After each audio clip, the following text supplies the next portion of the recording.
ادامه گفتارهای رادیوی فرهنگ.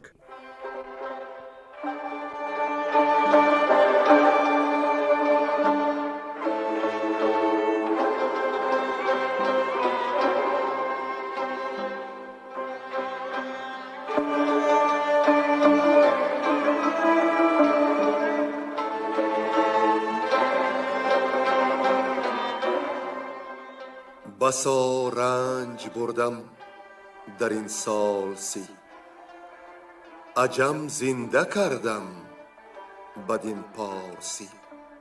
بسا رنج بردم در این سال سی، عجم زنده کردم بدین پارسی.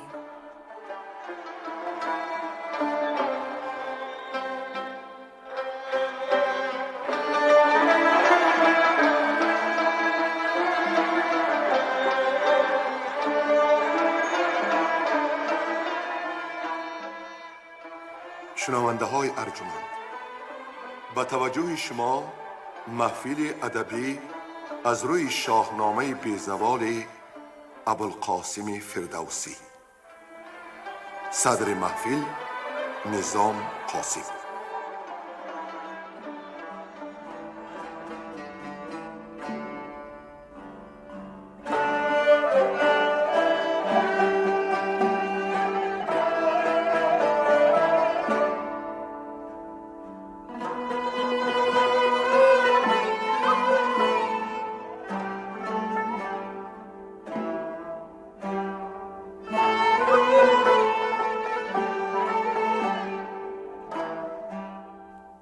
شنونده های عزیز، در گفتار پیشین بهرام چوبینه خلعت زنانه را که شاه هرمز از سر خشم برایش فرستاده بود پوشید و با علم از سپاهیانش مصلحت پرسید. همه از آن تحقیر شاه شوریدند و سر تخت ماندن او را صلاح ندیدند. چند گذشت و چون آتش کینه ها پست گشت، روز بهرام به شکار رفت. از پی گور شتابان به کاخ رسید. آنجا انجمن را دید و بر تخت تاجدار زنی را. زن به او گفت که تاج و تخت ایران نصیب وی است و نباید بردارد از این کار دست. چون بهرام را اندیشه شاهی به سر افتاد، به آزمایش لشکرش شتافت و آن همه را جانبدار خویش دریافت. پس مهتران را خواند و از این باب با آنها سخنها راند. گفت که بین او و شاه سردی افتاد و اکنون مهتران بگویند باید که چون میتوان این گره کشاد. همه بزرگان و پهلوانان بهرام را زیب تخت خواندند و از شایستگی او و ناارزندگی هرمز سخنها راندند. تنها گردیه خواهر بهرام بود که از این قصد برادر ناکام بود و بسا جهدها کرد و پندآموز حرفها زد تا بهرام از آن راه برگردد. امروز ادامه آن داستان را خواهید شنید. گوینده ها نظر یزدانی، گلرخسار صفی، عبدالرشید خوجمقلوف و بنده.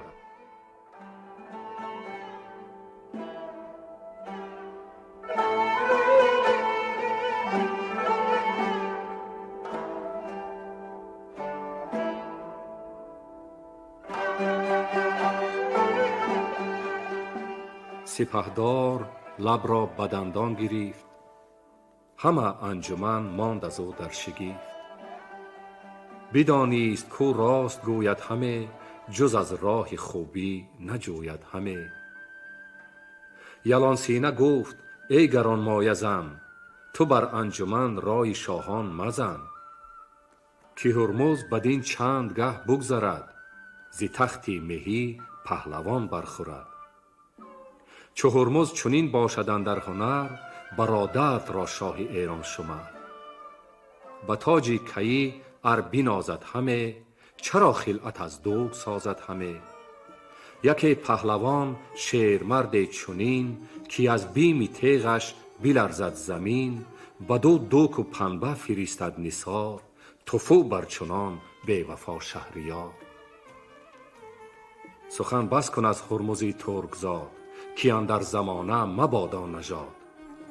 گر از کیقباد اندر آری شمار، بدین تخمه بر سالیان شد هزار. که با تاج بودند بر تخت زر، سر آمد کنون نام ایشان مبر. ز پرویز خسرو میندیش نیز، کزو یاد کردن نه ارزد به چیز. به درگاه او هر که ویژه ترند، برادرت را کمترین چاکرند. چو بهرام گوید بدان کهتران، ببندید پایش به بندی گران. ببندند هم بر زمان پای او، نشیند برادر بر جای او. بدو گردیه گفت دیوی سیاه، همان دام سازد شما را برا. مکن بر تن و جان ما بر ستم، همه از تو بینم همه باد و دم. پدر مرزبان بود ما را برای، تو افکندی این جستنی تخت پای. چو بهرام را دل به جوش آوری، تباری مرا در خروش آوری. شود رنج این تخمه ما به باد، ز گفتار تو کهتری بدنژاد. پرآشوب کن روز آرام را، کنون راهبر باش بهرام را. بگفتین و گریان سوی خانه شد، به دل با برادر چو بیگانه شد. همه گفت هر کس که این پاک زن، چه نیکو سخن گفت بر انجمن. تو گفتی که گفتارش از دفتر است، بدانش ز جاماست او برتر است. چو بهرام را آن نیامد پسند، همه بود از آواز خواهر نژند. دلی تیره ز اندیشه دیریاب، همه تخت شاهی نمودش به خواب. چنین گفت پس این سرای سپنج، نیابند جویندگان جز به رنج. بفرمود تا خوان بیاراستند، می و رود و رامشگران خواستند. به رامشگر گفت امروز رود، بیارای با پهلوانی سرود. نخواهم جز از نامه 7 خان، بر این میگساران تو لخت بخوان. که چون شد بر روی این دژ اسفندیار، چی بازی نمود اندر آن روزگار. بخوردند با یاد او چند می، که آباد بادا بر و بوم رای. کزان بوم خیزد سپهبد چو تو، فزون آفریناد ایزد چو تو. پراکنده گشتند و شب تیره گشت، سر میگساران ز می خیره گشت.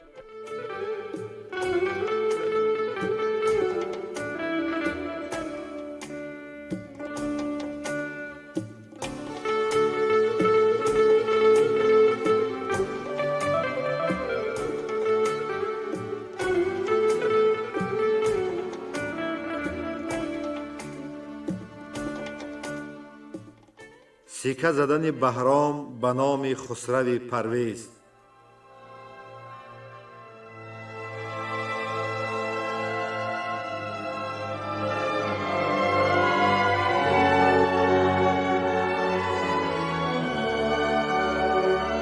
چو برزد سینان آفتابی بلند، شبی تیره گشت از درخشش نژند. سپهدار بهرام گردی سترگ، بفرمود تا شد دبیری بزرگ. به خاقان یکی نامه ارژنگوار، نوشتند پربوی و رنگ و نگار. به پوزش کزان کرده هستم به درد، دل پرپشیمانی و باد سرد. از این پس برو بوم و مرزی تو را، نیازارم از بحر ارزی تو را.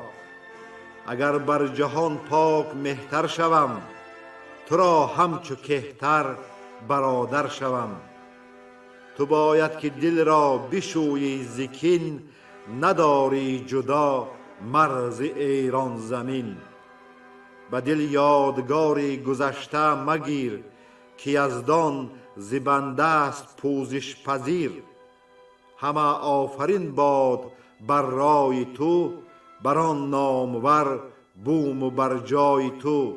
سخنها جز این نیز بسیار گفت، فرستاده با باد در راه جفت. چو شد نزد خاقان چین سرفراز، فراوانش بستود و بردش نماز. همان نامه پهلوان را بداد، جزان هم سخنها بسی کرد یاد. سپهدار چین شد ز پیغام شاد، فرستاده را چیز بسیار داد. همان نامه را زود پاسخ نوشت، به باغ بزرگی درختی بکشت. فرستاد بهرام را خواسته، ز پاسخ دلش گشت آراسته. چو پردخته شد زان دگر ساز کرد، دری گنج گرد آمده باز کرد. سپه را درم داد و اسپ و رهی، نهانی همی جست جای مهی. ز لشکر یکی پهلوان برگزید، که سالاری مرز خراسان سزید. خراسان بدو داد با لشکری، نشاپور با بلخ و مرو و هری. پراندیشه از بلخ شد سوی ری، به خرداد فرخنده در ماه دی. همی کرد اندیشه در بیش و کم، بفرمود پس تا سرای درم. بسازند و آرایشی نو کنند، درم مهر بر نام خسرو کنند. ز بازارگانان یکی پاک مغز، سخنگوی و اندرخور کار نغز. به مهر آن درم ها به بدره درون، بیاورد و گفتا که در تیسفون.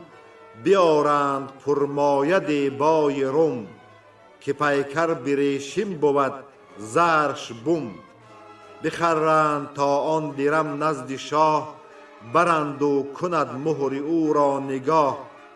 فرستاده جست با رای هوش، دلاور بسان خجسته سروش.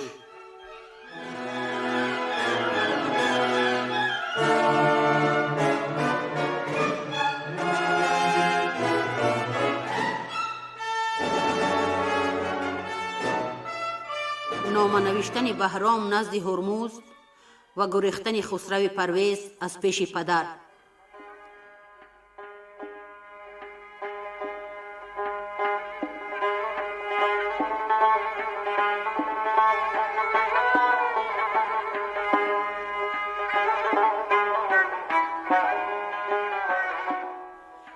یکی نامه بنوشت پرباد و دم، سخن گفت هر گونه از بیش و کم. ز فرموده و لشکری ساو شاه، ز رزمی که او کرده بود با سپاه. وزان خلعت کامد او را ز شاه، ز مقناع آن دوکدان سیاه. چنین گفت از آن پس که هرگز به خواب، نبینی مرا شست برکش ز آب. هر آنگه که خسرو نشیند به تخت، پسر آن گرانمایه نیک بخت. به فرمان او راه هامون کنم، بیابان ز دشمن چو جیحون کنم. اگر کودک است او به شاهی سزاست، وفادار او نه چو تو بی وفاست. پذیرفتم او را به شاهنشهی، از این پس نباشم جز او را رهی. همی خواست تا بر پسر شهریار، سر آرد مگر بی گنه روزگار. پدر گردد آزرده زو در جهان، ستاند روانش یکی در نهان. که او را همه بیم پرویز بود، که بر پادشاه او دلاویز بود. همه یاد کرد این بنامه درون، فرستاده آمد سوی تیسفون. به بازارگان گفت میخ درم، چو هرمز ببیند بپیچد ز غم. چو خسرو نباشد ورا یار و پشت، ببیند ز من روزگاری درشت. چو آزرمها بر زمین برزنیم، همه بیخ ساسان زبون برکنیم. نه آن تخمه را کرد یزدان زمین، گه آمد که برخیزد آفرین. بیامد فرستاده نیک پی، به بغداد با نامداران ری. چون نامه به نزدیک هرمز رسید، رخش گشت از آن نامه چون شنبلید. پس آگاهی آمد ز میخ درم، یکایک بر آن غم بیفزود غم. بپیچید و شد بر پسر بدگمان، بگفت این با آیین گشسب آن زمان. که خسرو به مردی به جای رسید، که از ما همه سر بخواهد کشید. درم را همه میخ سازید نیز، سبک داشتن بیشتر زین چیز. به پاسخ چنین گفتش آیین گشسب، که به تو مبیناد میدان و اسب. اگر چند پرویز فرزند توست، بدین کار زیبد که در بند توست. چنین گفت هرمز که من ناگهان، همین شوخ را گم کنم از جهان. چنین گفت با نامور نامجوی، که به تو مبیناد کس کام او. نهانی یک مرد را خواندند، شبی تیره با شاه بنشاندند. بدو گفت هرمز که فرمان گزین، ز خسرو بپرداز روی زمین. چنین داد پاسخ که ایدون کنم، به افزون ز دل مهر بیرون کنم. کنون زهر فرماید از گنج شاه، چو او مست گردد شبان سیاه. کنم زهر با می به جام اندرون، از آن به که دستی بیازی به خون. نبود خسرو آگه ز کار گزند، نشسته به آرامگاه ارجمند. بتی دلنواز و می خوشگوار، پرستید و آگه نبود او ز کار. از این ساختن حاجب آگاه شد، برو کام و آرام کوتاه شد. بیامد دمان پیش خسرو بگفت، همه رازها برگشاد از نهفت. چو بشنید خسرو که شاه جهان، همه کشتن او سگالد نهان. شب تیره از تیسفون در کشید، تو گفتی که گشت از جهان ناپدید. نداد آن سری پربها رایگان، همه تاخت تا آذرآبادگان. چو آگاهی آمد به هر مهتری، که بود مرزبان بر سری کشوری. که خسرو بیازرد از شهریار، گریزان شده است از بد روزگار. به پرسش گرفتند گردن کشان، به جایی که بود از گرامی نشان. چو با داد کسری بود و زور پیل، به بخشش چو دریا و چون رود نیل. ز گرگان چو استای یزدان پرست، ز اومان چو خنج است چون پیل مست. ز شیراز چون سام اسفندیار، ز کرمان چو پیروز گرد سوار. یکایک به خسرو نهادند روی، سپاه و سپهبد همه شاه جوی. همه گفت هر کس که ای پور شاه، تو را زیبد این تخت و تاج و کلاه. از ایران و از دشت نیزوران، ز خنجرگزاران و جنگی سران. بیایند چندان که خواهی برد، بود فر تو رهبری لشکرت. نگر تا نداری هراس از گزند، بزی شاد و خندان دل و ارجمند. زمان به نخچیر تازیم اسب، زمان نوام پیشی آذرگشسب. به کردار نیکان ستایش کنیم، چو آتش پرستان نیایش کنیم. گر از شهر ایران چو 300,000، گزند تو را برنشیند سوار. همه پیش تو تن به کشتن دهیم، سپاس بران کشتگان برنهیم.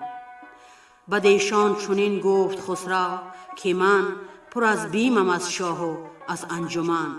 اگر پیش آذرگشسب این سران، بیایند و سوگندهای گران. خورند و مرا یکسر ایمن کنند، که پیمان من زین سپس نشکنند.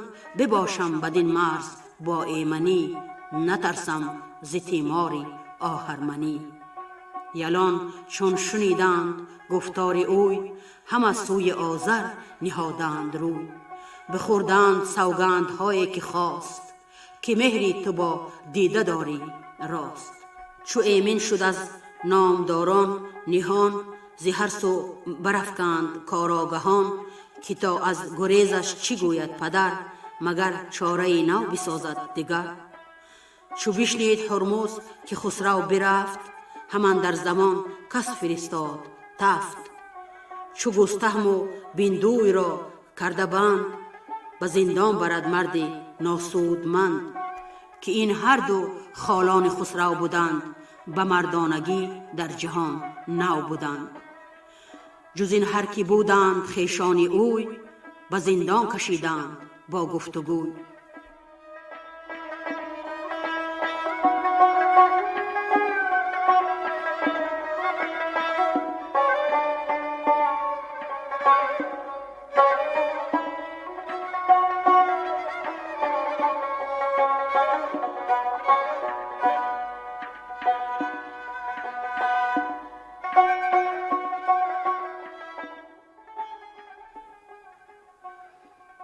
فرستادن هرمز آیین گشسپ را به جنگ بهرام و کشته شدن او.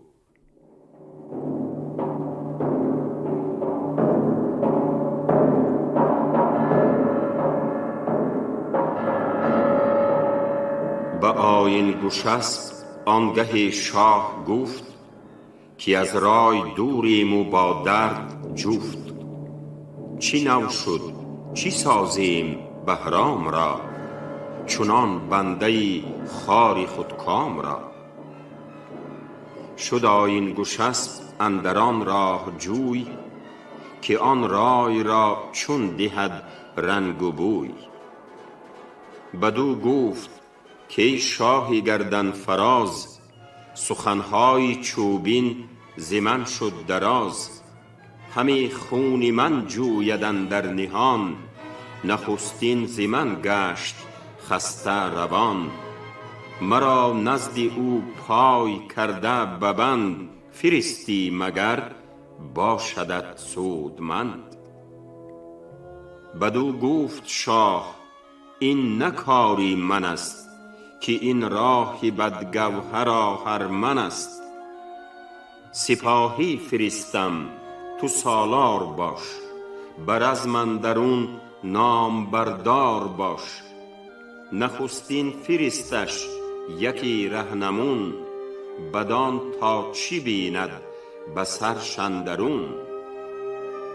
اگر مهتری جوید او تاج و تخت، به فرجام پیچد از او روی بخت. وگر همچنین ویژه کهتر بود، به فرجام آرام بهتر بود.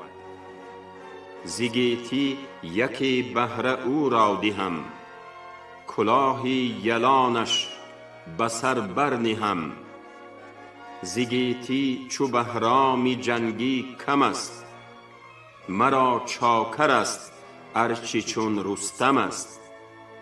مرا یک سر از کارش آگاه کن، درنگی مرو راه کوتاه کن. همی ساخت آیین گشسپ این سخن، کجا شاهی فرزانه افکند بن. یکی مرد بود بسته از شهر اوی، به زندان شاه اندرون چاره جوی. چو بشنید کآیین گشسپ این سوار، همی رفت خواهد سوی کارزار.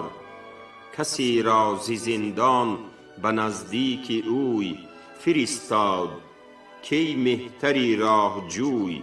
ز شهرت یکی بسته زندانیم، نگویم همانا که خود دانیم. مرا گر بخواهی تو از شهریار، دوان با تو آیم در این کارزار. به پیشی تو با جان بکوشم به جنگ، چو یابم رهایی ز زندانی تنگ.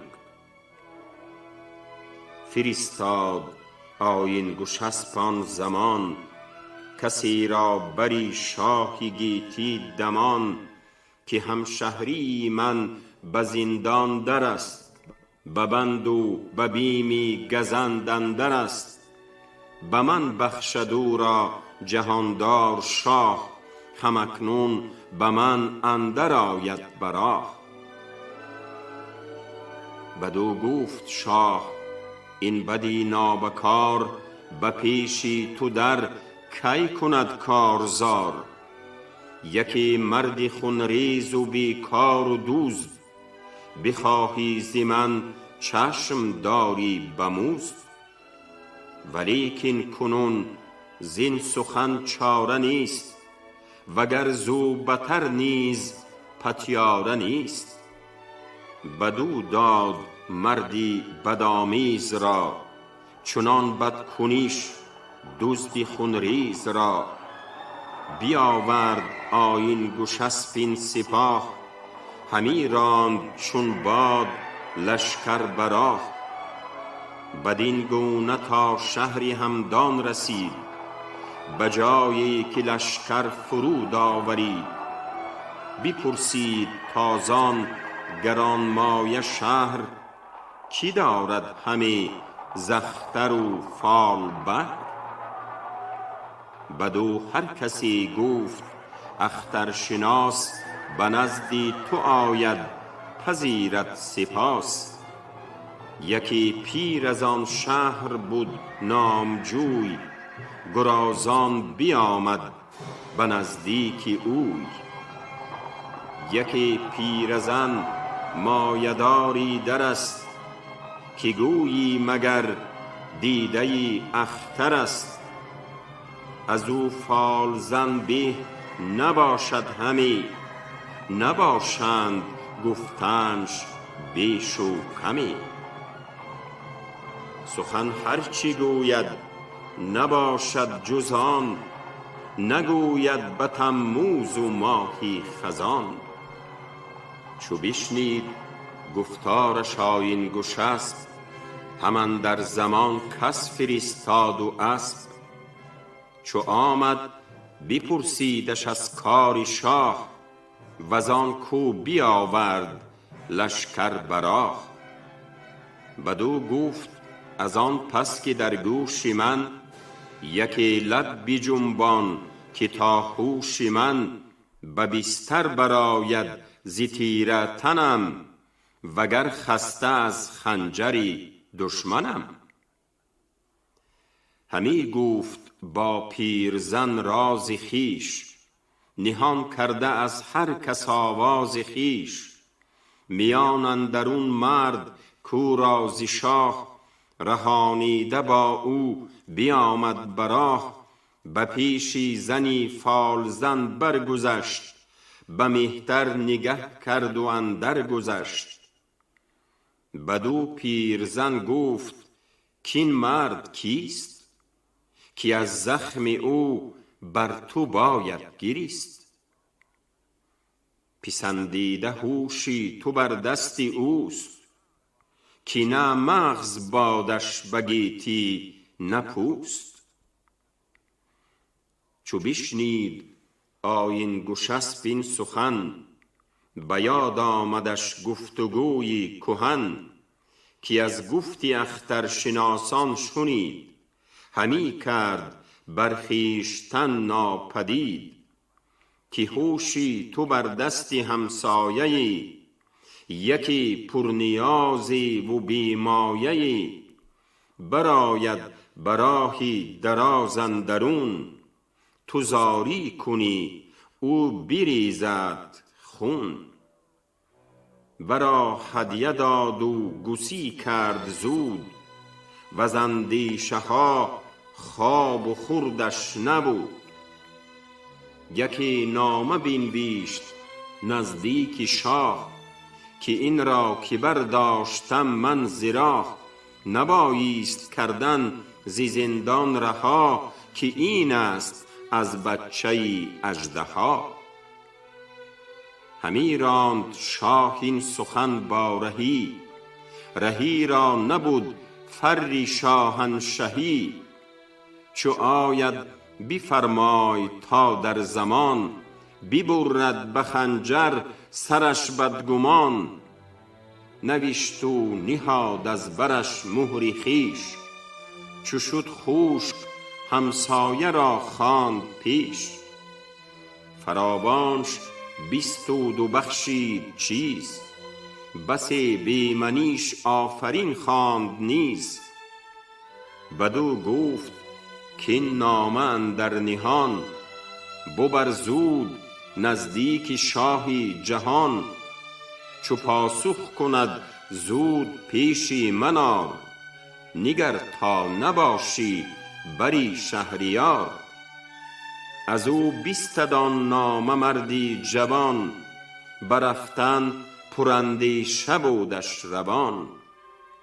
همی گفت زندان و بندی گران، کشیدم بسی ناچمان و چران.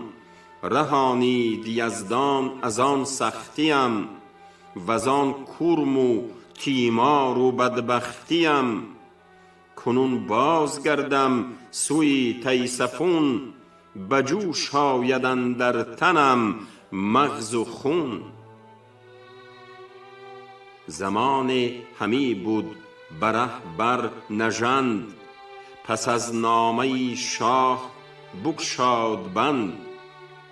چو آن نامه پهلوانی بخواند، ز کاری جهان در شگفتی بماند. که این مرد از شاه جانم بخواست، همی گفت این مهتری را سزاست. بخونم کنون خود شتاب آمدش، مگر یاد این بد بخواب آمدش. ببیند کنون راه خون ریختن، بیاساید از رنج و آویختن. پراندیشه دل او ز ره بازگشت، چنان شد که با باد هم بازگشت. چون نزدیک آن نامور شد ز راه، کسی را ندید اندر آن بارگاه. نشسته به خیمه در آیین گشسپ، نه کهتر بری او نه شمشیر و اسپ. دلش پر ز اندیشه شهریار، بدان تا چی پیش آورد روزگار. چو همسایه آمد به خیمه درون، بدانیست کو دست یازد به خون. به شمشیر زد دست خونریز مرد، جهانجوی چند بدو لابه کرد. همی گفت کی مردی گم کرده راه، نه من خواستم رفته جانت ز شاه. چنین گفت با وی که گر خواستی، چی کردم که بد کردن آراستی. چو آید کسی را زمانه به تنگ، نسازد سپهرش زمان درنگ. به پیش آورد هر بدیی که هست، نیارد کشیدن کس از مرگ دست. کشیده برو تیغ همسایه تیز، ندانیست بیچاره راهی گریز. بزد گردن مهتری نامدار، سر آمد برو بزم و هم کارزار. ز خیمه برآورد پرخون سرش، که آگه نبود زان سخن لشکرش. مبادا که تنها بود نامجوی، به ویژه که دارد سوی جنگ روی. چو از خونی آن کشته بدنام شد، همی تاخت تا پیش بهرام شد.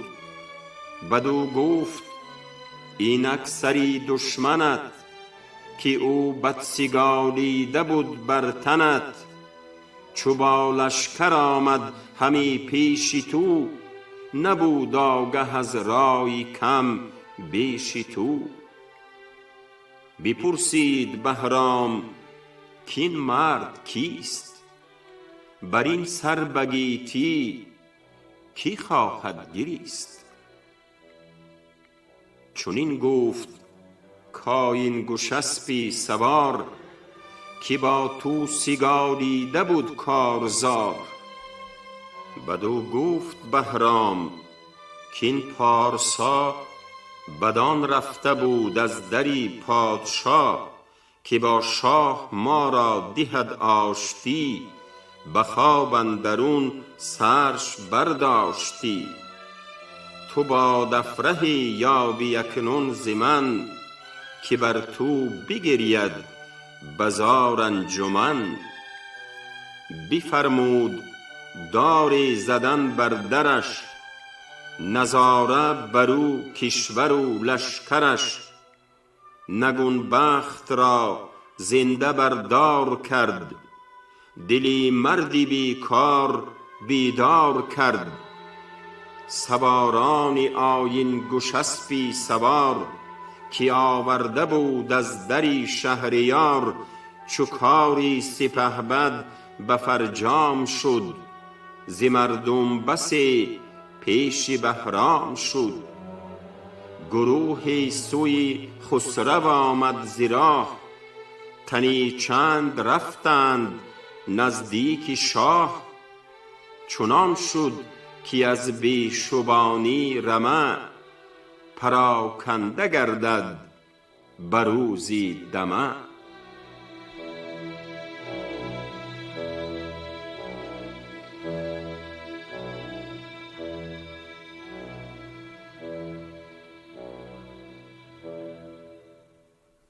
کور کردن گستهم و بیندوی هرمزد را.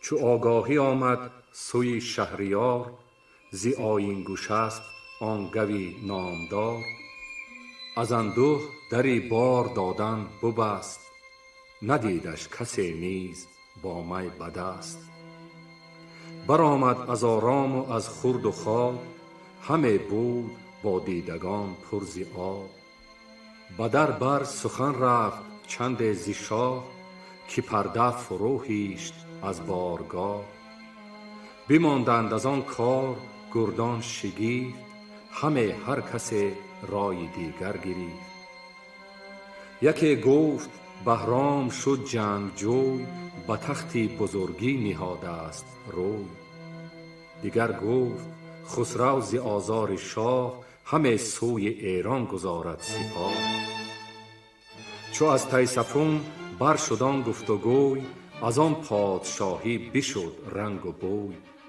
سری بندگان شد پر از درد و کین گزیدند نفرین پس از آفرین سپاه اندکی شد به درگاه بر جهان تنگ شد بر دل شاه بر و بیندوی و گستهم رفت آگهی که تیره شد آن تخت شاهنشهی همه بستگان بند برداشتند یکی را بدان کار بگماشتند که این آگهی باز جوید که چیست ز جنگاوران بر در شاه کیست ز کار زمانه چو آگه شدند ز فرمان بگشتند و بیره شدند شکستند زندان و بر شد خروش بر آن سان که هامون برآمد به جوش به شهر اندرون هر که بود لشکر بماندند بیچاره از هر دره همه رفت بیندوی و گستهم پیش زرهدار و بالشکر و ساز خویش یکایک ز دیده بشستند شرم دلاور به درگاه رفتند گرم به بازار پیش سپاه آمدند سواران به درگاه شاه آمدند پس آنگه چنین گفت گستهم گرد به لشکر که این خوار نتوان شمرد اگر گشت خواهید با ما یکی مجویید آزرم شاه اندکی وگر بست خواهید یک یک میان به کین بزرگان ایرانیان که هرمزد کشت است بر بیگناه ابر پارسا از دری تاج و گاه هر آن کس که داره آیین و راه از این پس مرو را مخوانید شاه و با دفره آن بیازید دست، برو بر کنید آب ایران کبست. شما را بوی من در این پیش رو، نشانیم برگاه او شاه نو. وگر هیچ سستی کنیدن در این، شما را سپاریم ایران زمین. یک گوشه بس کنیم از جهان، با یک سو رهانیم با همراهان. با گفتار گستهم اندر سپاه، گرفتند نفرین و آرام شاه. که هرگز مبادا چنین تاجور، که او دست یازد به خون پسر. با گفتار چون شوخ شد لشکرش، همانگه زدند آتش اندر درش. شدند اندر ایوان شاهنشهی، به نزدیک آن شاه با فرهی. چو تاج از سر شاه برداشتند، ز تختش نگونسار برگاشتند. نهادند پس داغ بر چشم شاه، شد آنگاه چون شمع رخشان سیاه. ورا همچنین زنده بگذاشتند، ز گنج آنچه بود پاک برداشتند. چنین است کردار چرخی بلند، دل اندر سرای سپنجی مبند. گه گنج یابیم از او گاه رنج، نمانید به نیک و بد اندر سپنج. اگر 100 بود سال اگر 100,000، گذشت آن سخن کآمد اندر شما. کسی کو خریدار نیکی شود، نگوید بدی تا بدی نشنود.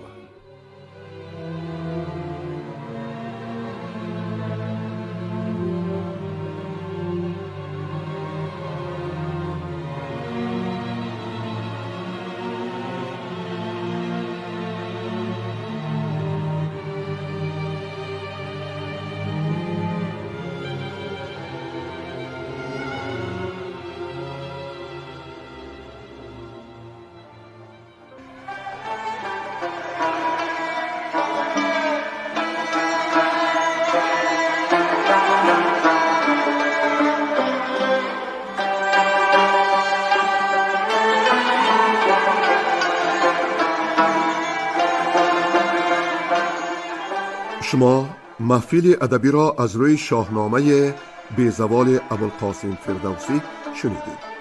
تهیه‌گر خیرالله ابراهیم، منظم آواز معرفت خالق، صدابردار برنای نظام. شاد و پیروز باشید.